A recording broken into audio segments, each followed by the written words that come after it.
Hello, Faye Bryant here with another daily devotion. Today we're looking at Matthew 6:11.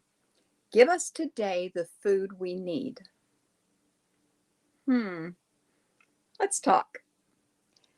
Jesus told his followers when they prayed to pray like this. Then he gave them a model. Most of our Bibles call it the Lord's Prayer. In this prayer, he said, "Give us today the food we need," or some translations have it as, "Give us this day our daily bread." It's not a blanket request for provision, as in, "Cover my grocery trip today, Lord," or "Fill my bank account." This request harkens back to the time when God's chosen people, Israel, were wandering in the desert, and God provided manna for them. This light as air, wafer like bread appeared every morning except the Sabbath, and only one day's supply could be gathered. Any leftover, except on the Sabbath, would rot overnight. We are, in America, for the most part, unaccustomed to having to go to get our food for the day every day. We tend to go to the grocery store and get enough to last for several days, at least for several meals. This can create a dependence on ourselves instead of God. We begin to think that the money we worked for to be able to go to the store to find and purchase the products is ours, earned by us, the food provided by us. It can remove the dependence on God that He expects from us. See, we are God's chosen, and He provides for us every single day exactly what we will need for that day. Trouble is, we like security.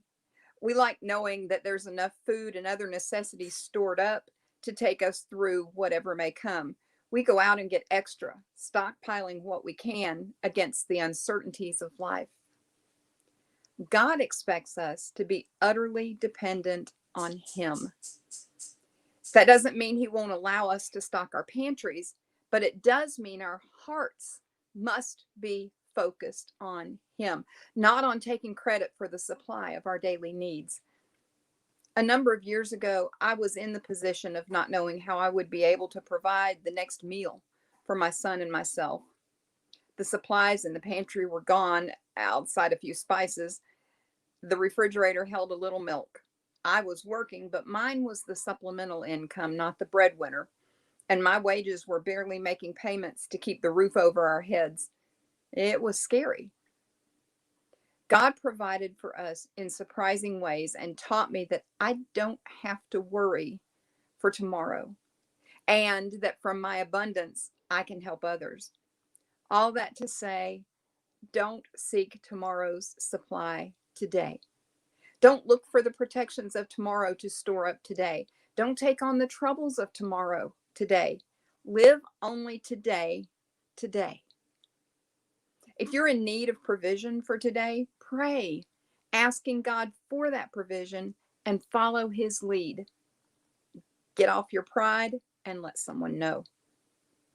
Live today, only today, and in complete dependence on the Lord who provides. Coffee, Bible, journal. Ooh, we like security, don't we? We like knowing that there's enough food in the cabinet to take us through the next week or so. I mean, and in East Tennessee anyway, when it talks about snow, we run out and get bread and milk. I'm not sure why we choose those two things, but we do. We have to go out and get those perishables so that we know that we can make it through if somehow we are snowed in by that 2 inches that falls. The thing is, we like to know that we're covered. Don't you know the people, when they first saw the manna there on the ground and were told to go and pick it up, they had that same sense. They wanted to pick up extra and be sure and have it for the next day.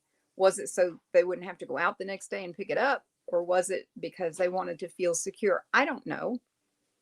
But they went and they got extra. And then it rotted within their tents and it stank, the scriptures say. So they had to learn that every day they would have their provision. Every day, God would meet their needs. If God is the same yesterday, today, and forever,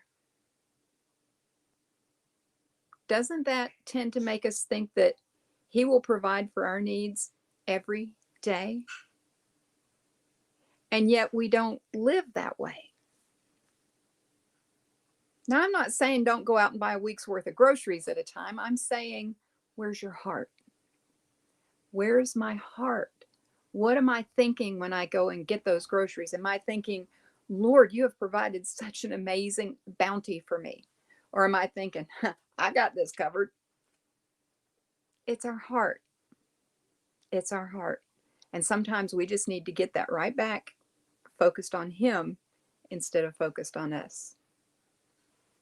Maybe today's the day to do that.